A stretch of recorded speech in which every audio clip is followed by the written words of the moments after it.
एक बार फिर से आप सभी का एग्जाम गुरुजी भाई अरविंद सर यूट्यूब चैनल में। इस वीडियो में हम यूपी पुलिस असिस्टेंट ऑपरेटर के लिए जीके के इंपॉर्टेंट क्वेश्चंस को कंप्लीट करेंगे। चलिए बिना किसी देरी के आज के इस इंपॉर्टेंट क्लास की शुरुआत करते हैं। देखिए दोस्त, हमारी ज़िंदगी साइकिल चलाने जैसी ही है। बैलेंस बनाए रखने के लिए हमें चलते रहना पड़ता है। जैसे ही आप अगर थोड़ा सा भी स्लो होते हैं तो गिरने लगते हैं, बिल्कुल वैसा ही है। अगर आपको सिलेक्शन लेना है तो निरंतर पढ़ाई करते रहना है। थोड़ा सा भी आप अगर स्लो हुए तो अपने मंजिल से भटक जाएंगे। मेरे प्यारे भाई जी जान शिद्दत के साथ लगे रहिए, मैं आपकी पूरी मदद करूंगा। वीडियो में और आगे बढ़ें, आपको क्वेश्चंस दिखाने से पहले मैं आपको बता दूं, आप सभी के लिए 5000 प्लस क्वेश्चंस की ई बुक लॉन्च की गई है, जो कि मात्र 39 रुपये में है। अगर आप चाहें तो इसे खरीद सकते हैं। और इस ई बुक में आपको history, geography, economic, constitution, science के अंतर्गत फिजिक्स, केमिस्ट्री, बायोलॉजी और स्टैटिक जीके के 5000 प्लस क्वेश्चंस और साथ में एक्स्ट्रा पॉइंट्स भी आपको मिलेंगे। ठीक है, ये ई बुक आपकी इमेज एंड कलरफुल है। अगर आप चाहें तो इसे परचेज कर सकते हैं। यूपीआई आईडी पूजा BCIT05@OKSBI पे आपको मात्र 39 रुपये पेमेंट करना है, या फिर आप व्हाट्सएप नंबर 8948667652 पे व्हाट्सएप करके यहाँ से भी परचेज कर सकते हैं, या फिर अन्य डिटेल्स प्राप्त कर सकते हैं।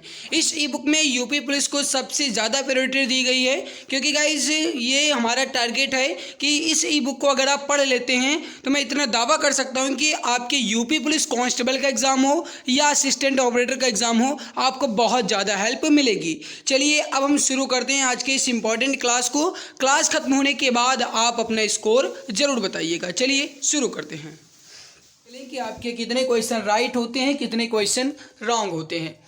पहला क्वेश्चन है कि चंपारण सत्याग्रह के समय चंपारण के किसानों का प्रतिनिधित्व जो है यह किसने किया था।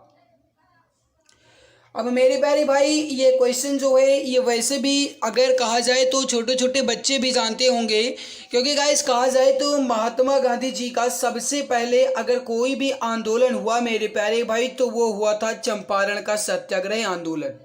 इसकी शुरुआत कब हुई मेरे प्यारे भाई, तो इन्होंने इसकी शुरुआत 1917 में बिहार के चंपारण से की थी। और मेरे प्यारे भाई अगर कहा जाए इसका प्रतिनिधित्व तो अभी मैंने आपको बताया सबसे पहले महात्मा गांधी जी ने गाइस इसी आंदोलन की शुरुआत की, तो मतलब ऑप्शन ए यहाँ पर आपका बिल्कुल राइट होगा। करेक्ट आंसर हो जाएगा आपका महात्मा गांधी। मेरे प्यारे भाई अब यहाँ पर आप देखो, जो उस समय राजेंद्र प्रसाद थे गाइस, जब चंपारण आंदोलन हो रहा था 1917 में 1917 में, तब गाइस राजेंद्र प्रसाद जो थे ये उस समय क्या थे, वकील थे। एक बात आप याद रखिएगा। और जो राजकुमार शुक्ला थे गाइस, इन्होंने महात्मा गांधी जी को बुला करके इस चंपारण सत्याग्रह के बारे में बताया। और चंपारण सत्याग्रह इन्होंने शुरुआत की थी मेरे प्यारे भाई किसानों के बटाईदारों से संबंधित उनके समस्याओं को हल करने के लिए। ओके, अगला, भारत छोड़ो आंदोलन के समय पटना सचिवालय गोलीकांड की घटना जो है ये कब घटी। क्वेश्चन एग्जाम की दृष्टि से इंपॉर्टेंट है, आप सभी जानते हैं मेरे प्यारे भाई भारत छोड़ो आंदोलन की शुरुआत जो है ये कब हुई थी, अगस्त 1942 में हुई। अब आपसे ये क्वेश्चन पूछा जा रहा है कि जब भारत छोड़ो आंदोलन के गाइस समय चल रहा था उस समय पटना सचिवालय गोलीकांड की घटना कब घटी। इस तरीके से क्वेश्चन आपके एग्जाम में ज़्यादा आते हैं, इस तरीके से क्वेश्चन आपके एग्जाम में आने के चांस भी ज़्यादा होते हैं। भैया देखो, भारत छोड़ो आंदोलन के समय पटना सचिवालय गोलीकांड की घटना कब घटी, आपसे ये क्वेश्चन पूछ रहा है। देखो 11 अगस्त 1942 को शाम के समय में गाइस पटना सचिवालय के भवन पर तिरंगा फहराने के इरादे से कुछ युवा क्रांतिकारी गए हुए थे। और मेरे प्यारे भाई उस समय जब पटना जिले के जो कलेक्टर थे 11 अगस्त 1942 को, वो थे मेरे प्यारे भाई कलेक्टर, क्या नाम था उनका, एक मिनट, कलेक्टर ऑर्चर नाम था। क्या नाम था मेरे प्यारे भाई, कलेक्टर ऑर्चर नाम था। उन्होंने गाइस गोली चलवा दी थी उन युवा क्रांतिकारियों के ऊपर तिरंगा फहराने के उद्देश्य से, मतलब तिरंगा की शान के लिए गाइस वो गए थे तिरंगा फहराने के लिए पटना सचिवालय पर। लेकिन उस समय जो तत्कालीन कलेक्टर थे आर्चर गाइस, उनको ये देखा नहीं गया और उन्होंने गोली चलवा दी। ओके, तो राइट आंसर यहाँ पर क्या हो जाएगा, 11 अगस्त 1942 की शाम को हुआ था, ये घटना घटित हुई थी। ओके, तो राइट आंसर यहाँ पर क्या हो जाएगा आपका 11 अगस्त 1942। अगला, अलाउद्दीन खिलजी ने किस हिंदू शासक को राय रायन की उपाधि दी। ये भी क्वेश्चन आपके एग्जाम में आ सकता है गाइस। अगर आप यूपी पीईटी की तैयारी कर रहे हैं तो इस तरीके से क्वेश्चन एग्जाम में जरूर टपकेंगे, ये बात आप समझ लीजिएगा। अब देखो, अलाउद्दीन खिलजी ने किस हिंदू शासक को राय रायन की उपाधि दी? आपसे यह क्वेश्चन पूछ रहा है। राइट आंसर हो जाएगा आपका, हो जाएगा राय चंद्रदेव। राइट होगा, परफेक्ट होगा आपका ऑप्शन ए। जो भी हमारे प्यारे भाई मित्र ऑप्शन ए बता रहे हैं बिल्कुल राइट होगा। अगला क्वेश्चन है कि हुनूज दिल्ली दूरस्थ, दैट मीन्स दिल्ली अभी दूर है, यह कथन किसका है? क्वेश्चन एग्जाम की दृष्टि से इंपॉर्टेंट है, एग्जाम में आ सकता है मेरे प्यारे भाई। देखो, हुनूज दिल्ली दूरस्थ, इसका अर्थ है दिल्ली अभी दूर है। यह कथन जो है मेरे प्यारे भाई किसने कहा था? तो याद रखिएगा, ये कहा था निजामुद्दीन औलिया ने। तो राइट आंसर यहाँ पर क्या हो जाएगा आपका? निजामुद्दीन औलिया। जो भी हमारे प्यारे भाई मित्र यहाँ पर ऑप्शन सी बता रहे हैं बिल्कुल राइट होगा, करेक्ट आंसर आपका हो जाएगा। अगला आपके सामने मेरे प्यारे भाई, निम्नलिखित में से कौन विजयनगर साम्राज्य की दूसरी राजधानी थी? सबसे पहले मैं आपको बता दूं गाइस कि अगर आपसे क्वेश्चन ये पूछा जाता है कि विजयनगर साम्राज्य या विजयनगर राज्य की स्थापना किसने की, तो मेरे प्यारे भाई याद रखिएगा, दो भाई थे, हरिहर एंड बुक्का। ये दो भाई थे मेरे प्यारे भाई, इन दोनों ने मिलकर के विजयनगर साम्राज्य की स्थापना की थी और उन्होंने अपनी दूसरी राजधानी जो मेरे प्यारे भाई स्थापित की थी वो थी उनकी, क्वेश्चन नंबर 5 का राइट आंसर हो जाएगा, वो हो जाएगा पेनुगोंडा। राइट आंसर क्या होगा भैया? पेनुगोंडा, ऑप्शन बी राइट होगा। नेक्स्ट है क्वेश्चन नंबर 6, क्या कह रहा है कि भारत का क्षेत्रफल कितने वर्ग किलोमीटर में है? गाइस ये 4 5 6 7 8 9 10 11 12, मतलब हर एक क्लास में आपने इसे एक अच्छे ढंग से देखा होगा, तो आप इसका आंसर आसानी से बता सकते हैं। अब वैसे भी आप जानते हैं मेरे प्यारे भाई कि भारत का क्षेत्रफल कितने वर्ग किलोमीटर में है, आपसे ये क्वेश्चन पूछ रहा है। अगर कहा जाए तो विश्व में 7वें स्थान पर आता है, सभी जानते हो, और 32,87,263 वर्ग किलोमीटर में है। कितना है मेरे प्यारे भाई? 32,87,263 वर्ग किलोमीटर। कहीं कहीं आपको 32,87,263 किलोमीटर स्क्वायर मिलेगा, तो बात एक ही है, ठीक है। अगला, भारत की सबसे बड़ी झील कौन सी है? क्वेश्चन एग्जाम की दृष्टि से इंपॉर्टेंट है मेरे प्यारे भाई, और एग्जाम में आपका ये क्वेश्चन टपक भी सकता है, आने के चांस भी ज़्यादा हैं। तो बताइए इसका राइट आंसर क्या हो जाएगा? Question number 7। एंड अगर आपने अभी तक क्लास को लाइक नहीं किया है तो एक बार सभी मित्र लाइक ज़रूर कर देंगे, और अगर आपने इस क्लास को अभी तक अपने भाई बहन तक शेयर साझा नहीं किया है तो ज़्यादा से ज़्यादा इस क्लास को शेयर करने की कोशिश करें मेरे प्यारे भाई। जितनी आप क्लास को शेयर करोगे, जितने अधिक बच्चे देखेंगे, लाइव की संख्या जितनी अधिक होगी, उतना ही हमारा मन लगेगा, मोटिवेट होंगे गाइस, तो हम आपकी और भी बेहतर क्लास दे सकेंगे। तो इसलिए गाइस आप ज़्यादा से ज़्यादा क्लास को शेयर करने की कोशिश कीजिए, अपने सभी प्यारे भाई बहन तक ज़्यादा से ज़्यादा साझा करें। भारत की सबसे बड़ी झील कौन सी है मेरे प्यारे भाई? अगर बात की जाए सबसे बड़ी भारत की तो वो है चिल्का। और गाइस चिल्का झील जो है ये विश्व में दूसरी सबसे बड़ी झील है, आप ये भी याद रखिएगा। अगर विश्व में दूसरी बात की जाएगी तो वो भी आपका चिल्का होगा, भारत में बात की जाएगी तो सबसे नंबर 1 पर चिल्का ही होगी। एक बात आप और याद रखिए, चिल्का झील जो है मेरे प्यारे भाई ये है कहाँ पर? तो चील उड़ी, इसकी ट्रिक आपने याद की होगी। तो चील उड़ी मतलब चील का झील जो है ये है कहाँ पर भैया? तो ये है उड़ीसा में, याद रखिएगा, ठीक है। खारे पानी की झील है, आप ये भी याद रखिएगा। नेक्स्ट है चिल्का झील किस राज्य में? अभी अभी मैंने आपको बताया, तो अब अगर आप हमारी बातों को ध्यान से सुने होंगे तो आप इसका आंसर बिल्कुल आसानी से बता सकते हैं। देखो मेरे प्यारे भाई, चिल्का झील किस राज्य में है? अभी मैंने आपको बताया उड़ीसा या उड़ीसा में है, ऑप्शन नंबर डी यहाँ पर आपका बिल्कुल राइट आंसर हो जाएगा। अगला आपके सामने गाइस क्वेश्चन है कि सामुदायिक विकास कार्यक्रम भारत में कब लागू किया गया था? सामुदायिक विकास कार्यक्रम जो है ये भारत में कब लागू किया गया था? आपसे ये क्वेश्चन पूछ रहा है, बताइए इसका राइट आंसर क्या हो जाएगा? याद रखिएगा मेरे प्यारे भाई, सामुदायिक विकास कार्यक्रम की शुरुआत जो है ये भारत में कब हुई थी? आपसे ये क्वेश्चन पूछ रहा है। राइट हो जाएगा आपका, वो हो जाएगा 2 अक्टूबर 1952 को। राइट आंसर क्या होगा भैया यहाँ पर? 2 अक्टूबर 1952, ऑप्शन डी यहाँ पर आपका बिल्कुल राइट हो जाएगा। जो भी हमारे डियर प्यारे भाई ऑप्शन डी बता रहे हैं बिल्कुल सही आंसर हो जाएगा।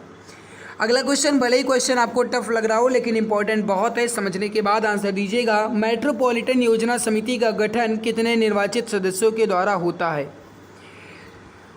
मेट्रोपॉलिटन योजना समिति का गठन जो है ये कितने निर्वाचित सदस्यों के द्वारा होता है? याद रखिएगा मेरे प्यारे भाई, ये होता है 2/3 निर्वाचित सदस्य के द्वारा। राइट होगा यहाँ पर आपका ऑप्शन बी। अगला आपके सामने, निम्नलिखित में से कौन भारतीय इतिहास अनुसंधान परिषद के अध्यक्ष मनोनीत करते हैं? याद रखिएगा मेरे प्यारे भाई, जो भारतीय इतिहास अनुसंधान परिषद के अध्यक्ष, एक मिनट मेरे भाई, एक मिनट। तो देखिए गाइस, क्वेश्चन आपसे क्या कह रहा है, निम्नलिखित में से कौन भारतीय इतिहास अनुसंधान परिषद के अध्यक्ष मनोनीत करते हैं, ये क्वेश्चन आपसे पूछ रहा है। क्वेश्चन नंबर 11 का राइट आंसर हो जाएगा, वो हो जाएगा प्रधानमंत्री। कौन भैया करते हैं? प्रधानमंत्री। अगर आपसे क्वेश्चन ये पूछा जाता है कि भारतीय इतिहास अनुसंधान परिषद के वर्तमान अध्यक्ष कौन है, तो याद रखिएगा मेरे प्यारे भाई, ये हैं रघुवेंद्र तंवर। कौन है भैया?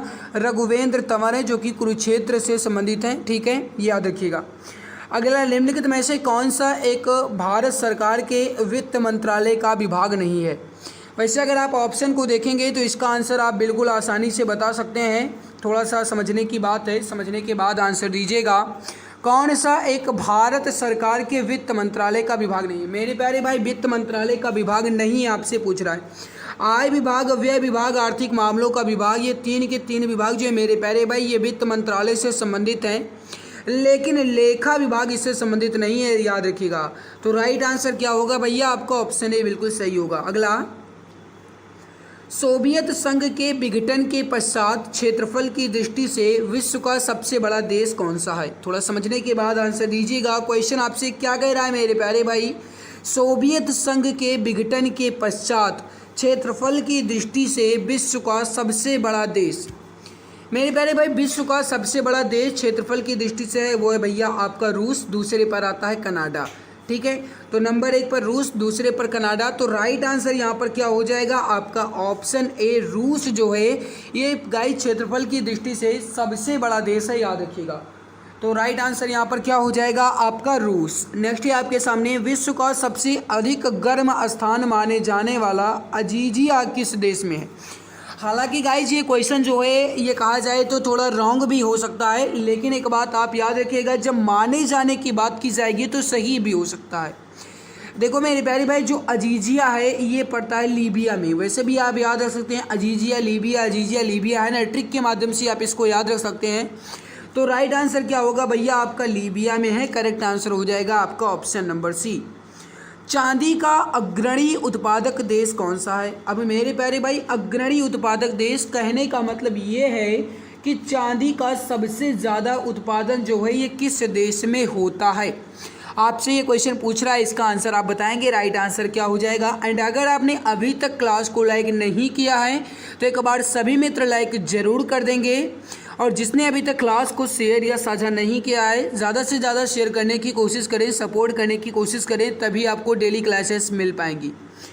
और ये गाइस, अगर आपको हमारी आवाज़ तेज़ नहीं जा रही है या अगर आपको गाइस वॉल्यूम थोड़ा धीमा सुनाई दे रहा है तो अपने गाइस वॉल्यूम को थोड़ा तेज़ कर लीजिएगा। अगर बहुत स्लो है तो एयरफोन का प्रयोग कर लीजिएगा। ठीक है, चांदी का अग्रणी उत्पादक देश कौन सा है मेरे प्यारे भाई? नंबर 1 पर आता है मैक्सिको, तो दूसरे पर आता है चीन। आप याद रखिएगा। तो भैया राइट आंसर यहाँ पर क्या होगा? आपका Mexico.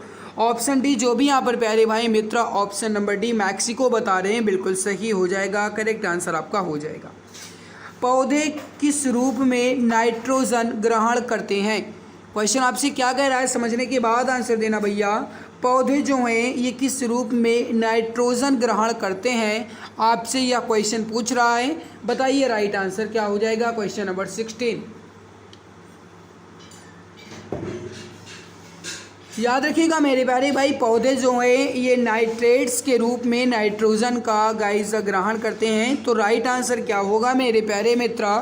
Option number D, nitrates के रूप में। जो भी हमारे प्यारे मित्र प्यारे भाई यहाँ पर ऑप्शन नंबर डी नाइट्रेट्स बता रहे हैं, बिल्कुल राइट होगा। करेक्ट आंसर आपका हो जाएगा ऑप्शन नंबर डी। अगला क्वेश्चन आपके सामने, क्वेश्चन क्या कह रहा है इसको समझने की कोशिश कीजिएगा मेरे प्यारे भाई। शरीर में सबसे बड़ी अंतःस्रावी ग्रंथि कौन सी है? थोड़ा समझने के बाद आंसर दीजिएगा, जल्दबाजी नहीं करना है। शरीर में सबसे बड़ी अंतःस्रावी ग्रंथि कौन सी है, आपसे ये क्वेश्चन पूछ रहा है। अब मेरे प्यारे भाई याद रखिएगा, अगर आपसे क्वेश्चन केवल और केवल ये पूछा जाता है कि शरीर की सबसे बड़ी ग्रंथि कौन है, अगर इस अंतःस्रावी शब्द को हटा दिया जाएगा तो याद रखिएगा मेरे प्यारे भाई तब हो जाएगी यकृत। ओके, अगर कहा जाए शरीर की सबसे छोटी ग्रंथि कौन सी है तो मेरे प्यारे भाई हो जाएगी आपकी पीयूष या कहा जाए तो पिट्यूटरी। लेकिन अगर बीच में अंतःस्रावी नामक शब्द सम्मिलित कर दिया जाता है, कहने का मतलब है अगर इस तरीके से क्वेश्चन पूछे जाते हैं कि मानव के शरीर में सबसे बड़ी अंतःस्रावी ग्रंथि कौन सी है तो हो जाएगी मेरे प्यारे भाई थायराइड ग्रंथि। तो राइट आंसर यहाँ पर क्या हो जाएगा आपका ऑप्शन सी। जो भी हमारे प्यारे भाई मित्र ऑप्शन सी बता रहे हैं बिल्कुल राइट होगा, करेक्ट आंसर आपका हो जाए। अगला क्वेश्चन आपके सामने मेरे प्यारे भाई, क्वेश्चन क्या कह रहा है कि तारों तथा सूर्य की ऊर्जा का स्रोत क्या है। मेरे प्यारे भाई समझने के बाद आंसर दीजिएगा। क्वेश्चन आपसे क्या कह रहा है, तारों तथा सूर्य की ऊर्जा का स्रोत क्या है। याद रखिएगा मेरे प्यारे मित्र, वो है नाभिकीय संलयन। करेक्ट आंसर यहाँ पर क्या होगा आपका नाभिकीय संलयन है। जो भी हमारे डियर प्यारे भाई ऑप्शन डी बता रहे हैं बिल्कुल सही हो जाएगा। अगला, प्रकाश वर्ष किसकी इकाई है। गाइज इस तरीके से क्वेश्चन तो मैंने गाइज कहा जाए तो 72 बार तो मैंने आपको पढ़ाया ही होगा, आप समझते होंगे। गाइज जब मैंने आपकी साइंस क्लास स्टार्ट की थी ना, तो लगातार जब साइंस की स्पेशल चल रही थी तब आपने देखा होगा कई बार मैंने पढ़ाया, मैराथन क्लास में मैंने आपको बताया। और वैसे भी आप जानते होंगे इजी क्वेश्चन है। और कमेंट में आप एक बात और बता दीजिए, मैं आपसे अभी क्वेश्चन ये पूछ रहा हूँ कि क्या आप साइंस की एक अलग क्लास पाना चाहते हैं असिस्टेंट ऑपरेटर के लिए स्पेशल, जो आपकी चल रही थी फिर से वही आपकी री क्लास हो मेरे प्यारे भाई। तो क्या आप चाहते हैं या नहीं, यस और नो में अपने क्वेश्चन का आंसर दीजिएगा। ओके, अगर चाहते हैं तो यस लिखिएगा, क्योंकि गाइस अगर आप कहेंगे तभी मैं क्लास लेकर आऊँगा। मेहनत बहुत लगती है, जब आप क्लास को देखें तभी मन भी लगता है क्लास को लाने में। जब बच्चे ही ना देखें तो क्लास को गाइस लाने का कुछ भी मतलब नहीं है। इतनी मेहनत के बावजूद आपके लिए मैं क्लास लाता हूँ, इतनी मेहनत करने के बावजूद अगर आप ना देखें तो बहुत ही गाइस दिल को कहा जाए तो बहुत ही दुख पहुंचता है, ये बात आप समझ लीजिएगा। सो प्लीज़ ज़्यादा से ज़्यादा सपोर्ट करने की कोशिश कीजिए, अपने भाई बहन तक क्लास को साझा करें, शेयर करें, ठीक है भैया। प्रकाश वर्ष जो है किसकी इकाई है, राइट आंसर हो जाएगा आपका दूरी की है।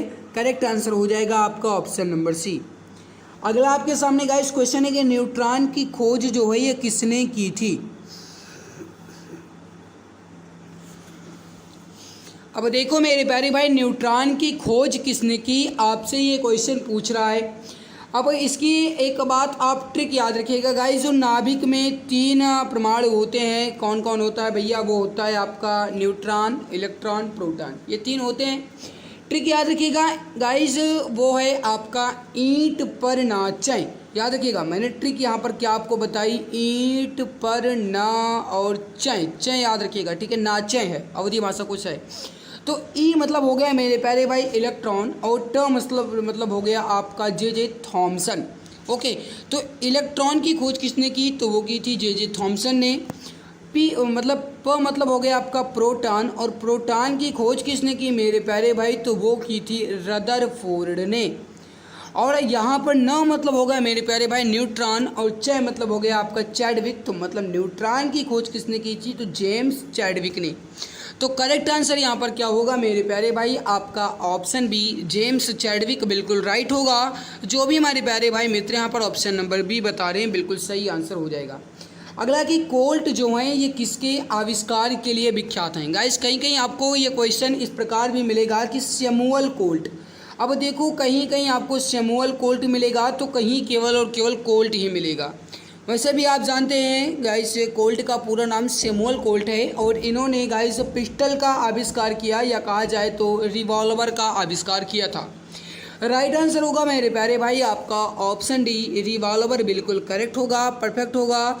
जो भी डियर प्यारे भाई यहाँ पर ऑप्शन डी बता रहे हैं बिल्कुल सही आंसर हो जाएगा। अगला आपके सामने किस देश की जनसंख्या वृद्धि दर सबसे अधिक है, किस देश की जनसंख्या वृद्धि दर सबसे अधिक है, आपसे ये पूछ रहा है। समझने के बाद आंसर दीजिएगा मेरे प्यारे मित्र, जल्दबाजी बिल्कुल भी नहीं करना है। देखो किस देश की जनसंख्या वृद्धि दर भैया, सबसे ज़्यादा जनसंख्या वृद्धि दर अपने भारत में ही होगी, है ना। तो राइट आंसर क्या होगा आपका ऑप्शन बी, भारत बिल्कुल सही होगा। जो भी डियर प्यारे भाई ऑप्शन बी बता रहे हैं बिल्कुल सही आंसर हो जाएगा। अगला कि उत्तर प्रदेश का सबसे पुराना इंजीनियरिंग कॉलेज अवस्थित है। अब मेरे प्यारे भाई याद रखिएगा, अगर आपसे क्वेश्चन ये पूछा जाता है उत्तर प्रदेश का सबसे पुराना इंजीनियरिंग कॉलेज, तो आप कहेंगे मेरे प्यारे भाई आगरा में है।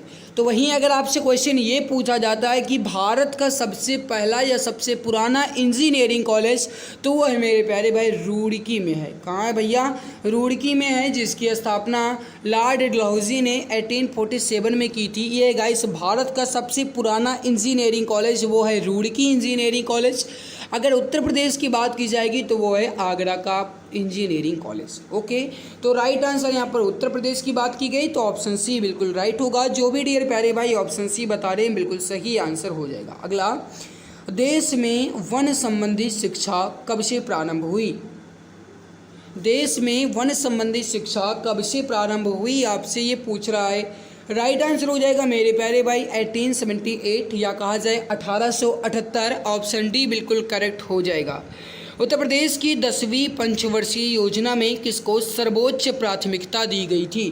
क्वेश्चन एग्जाम की दृष्टि से इंपॉर्टेंट है, एग्जाम में आ सकता है, एग्जाम में इसके टपकने के चांस भी ज़्यादा हैं, तो समझने के बाद आंसर देना, जल्दबाजी नहीं करना है।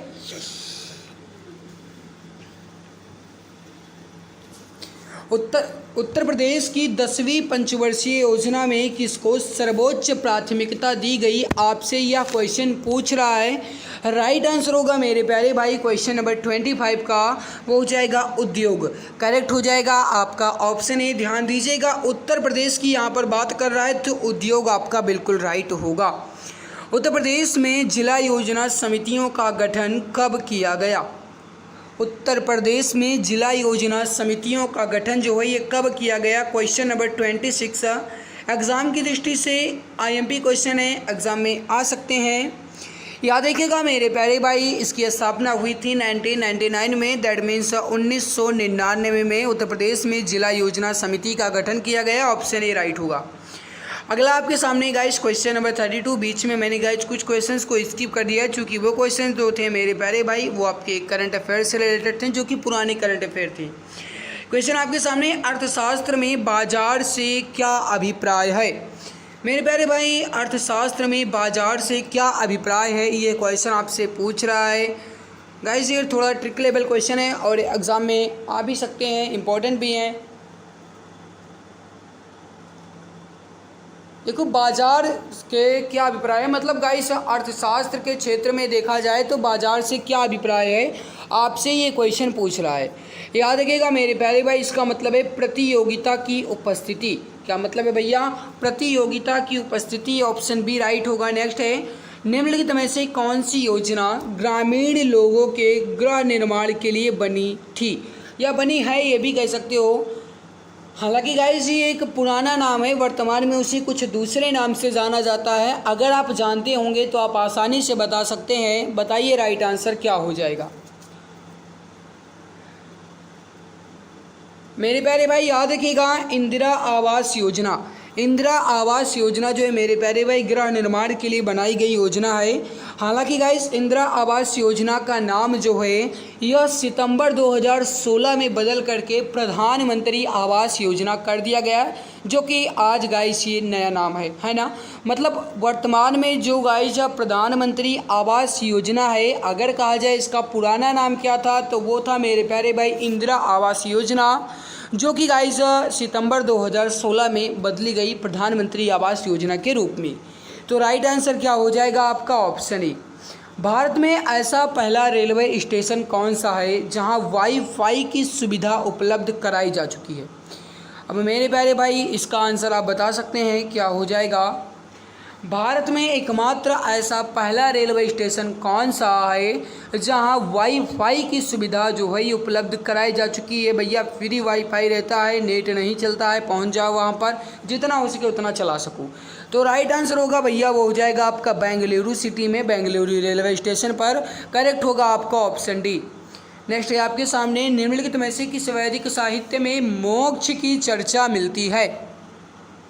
किस वैदिक साहित्य में मोक्ष की चर्चा मिलती है? आपसे ये क्वेश्चन पूछ रहा है। आपके एग्जाम में इस तरीके से क्वेश्चन आ सकते हैं, समझने के बाद आंसर दीजिएगा, जल्दबाजी नहीं करना है। उपनिषद में मेरे प्यारे भाई कुल मिलाकर के 108 उपनिषद हैं, आप ये भी याद रखिएगा।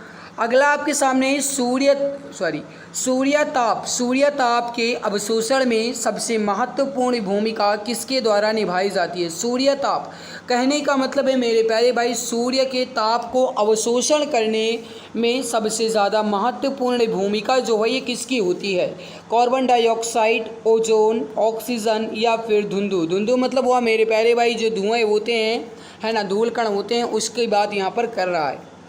राइट आंसर होगा मेरे प्यारे भाई वो हो जाएगा सबसे ज़्यादा अगर बात करें तो वो है गैया आपका CO2 या कहा जाए तो कार्बन डाइऑक्साइड। करेक्ट होगा यहाँ पर आपका ऑप्शन ए बिल्कुल परफेक्ट हो जाएगा। वन नाइट ए कॉल सेंटर लेखक कौन है? कहने का मतलब है वन नाइट ए कॉल सेंटर, ये जो गाइस पुस्तक है इसके लेखक कौन है? एक बात आप और याद रखिएगा, अगर ये क्वेश्चन आपसे ये पूछा जाता है कि वन नाइट ए कॉल सेंटर ये जो पुस्तक है किस विधा पर आधारित है, तो याद रखिएगा ये मेरे प्यारे भाई उपन्यास पर। और ये है किसकी? अगर आपसे ये क्वेश्चन पूछा जाता है तो याद रखिएगा मेरे प्यारे भाई ये चैतन्य भगत की है। किसकी है भैया? यह है चेतन भगत की।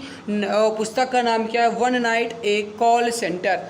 राइट आंसर क्या हो जाएगा आपका? Option B. ग्रेट ब्रिटेन की राजधानी कौन सी है? मेरे प्यारे भाई ये क्वेश्चन आपसे पूछ रहा है, एग्जाम में आ सकते हैं, इस तरीके से क्वेश्चन आपके एग्जाम में पूछे जा सकते हैं, समझने के बाद आंसर दीजिएगा। और अगर आपने अभी तक क्लास को लाइक नहीं किया है तो लाइक कर दीजिए गाइस, क्यों बार बार आप सभी मुझसे कहवा रहे हैं। सो प्लीज़ आप सभी से मैं रिक्वेस्ट कर रहा हूँ जितनी हो सके उतनी क्लास को लाइक करने की कोशिश करें, ज़्यादा से ज़्यादा प्यारे भाई बहन तक साझा करें, शेयर करें, ताकि आपके और भी प्यारे मित्र प्यारे भाई बहन तक ये क्लास पहुँचे, उनको भी इसका बेनिफिट मिल सके। सो प्लीज़ ज़्यादा से ज़्यादा क्लास को शेयर एंड लाइक कर दिया करें। देखो मेरे प्यारे भाई आप जितना सपोर्ट करेंगे मैं आपके लिए उतनी मेहनत कर पाऊंगा, क्योंकि आपके प्यार और आपके सपोर्ट से ही हमें मोटिवेशन मिलता है। ये बात आप समझ लो मेरे प्यारे भैया। तो जितना हो सके उतना क्लास को शेयर कर दिया करो। ग्रेट ब्रिटेन की राजधानी क्या है? आपसे ये क्वेश्चन पूछ रहा है। ऑप्शन है London, Moscow, burn, Berlin. Right होगा मेरे प्यारे भाई वो हो जाएगा यहाँ पर आपका लंदन। करेक्ट हो जाएगा ऑप्शन ए लंदन। नेक्स्ट है आपके सामने विश्व मलेरिया दिवस जो है ये कब मनाया जाता है? विश्व मलेरिया दिवस जो है ये कब मनाया जाता है, ये क्वेश्चन आपसे पूछ रहा है, समझने के बाद आंसर दीजिएगा, जल्दबाजी नहीं करना है। याद रखिएगा विश्व मलेरिया दिवस जो है मेरे प्यारे भाई ये 25 अप्रैल को मनाया जाता है। राइट आंसर होगा यहाँ पर आपका ऑप्शन ए। जो भी डियर प्यारे भाई ऑप्शन ए बता रहे हैं बिल्कुल राइट आंसर हो जाएगा। अगला आपके सामने मैग्सेस पुरस्कार विजेता पहले भारतीय कौन थे? मेरे प्यारे भाई आप सभी जानते हैं कि रेमन मैग्सेस पुरस्कार जो है गाइस इसे एशिया का नोबेल ये भी कहा जाता है। एशिया का नोबेल के नाम से किस पुरस्कार को जानते हैं? तो वो है गाइस आपका रेमन मैग्सेस पुरस्कार। एक बात आप और याद रखिएगा मेरे प्यारे भाई, अगर आपसे क्वेश्चन ये पूछा जाता है कि रेमन मैग्सेस पुरस्कार से सम्मानित प्रथम व्यक्ति कौन है, तो याद रखिएगा वो है गाइस प्रथम भारतीय व्यक्ति आचार्य विनोबा भावे। लेकिन अगर आपसे क्वेश्चन ये पूछा जाता है कि रेमन मैग्सेस पुरस्कार से सम्मानित प्रथम भारतीय महिला कौन है, तो याद रखिएगा मेरे प्यारे भाई वो थी मदर टेरेसा। तो मदर टेरेसा जो है मेरे प्यारे भाई ये पहली महिला हैं, और अगर महिला ना लगाया जाएगा तो आचार्य विनोबा भावे आपका राइट होगा। तो करेक्ट आंसर यहाँ पर क्या हो जाएगा मेरे प्यारे मित्रा? ऑप्शन डी यहाँ पर आपका बिल्कुल राइट आंसर हो जाएगा। सेट नंबर 1 हमारा कंप्लीट हुआ। ये रहा आपके सामने इसका आंसर उत्तरमाला PDF के साथ आपको मिलेगा, जाकर के आप चेक कर लेना। PDF कहाँ मिलेगा? ये आपको गाइस कुछ लिखा दिख रहा होगा, मतलब ये आपको टेलीग्राम चैनल का नाम लिखा है, आप यही टेलीग्राम पर सर्च कर लेना, आपको हमारा PDF वहीं पर मिलेगा। मतलब टेलीग्राम चैनल को ज्वाइन कर लेना, यहीं पर आपको इसकी PDF मिल जाएगी। ठीक है, तो सेट। नमस्कार, अब जीके विषय का डर हुआ पूरी तरह खत्म। जी हाँ, आप सभी के लिए 5000 प्लस क्वेश्चंस की ई बुक लॉन्च की जा चुकी है। इस ई बुक में आपको history, geography, economic, constitution, science के अंतर्गत फिजिक्स, केमिस्ट्री, बायोलॉजी और स्टैटिक जीके के 5000 प्लस क्वेश्चंस के साथ एक्स्ट्रा पॉइंट्स मिलेंगे। ये ई बुक आपको इमेज एंड कलरफुल मिलेगी ताकि आपको पढ़ने में मजा आए। इस ई बुक को आप मात्र 39 रुपये में परचेज कर सकते हैं, जिस पे 60% का डिस्काउंट चल रहा है। अगर आप अभी परचेज करेंगे तो आप मात्र 39 रुपये में खरीद सकते हैं।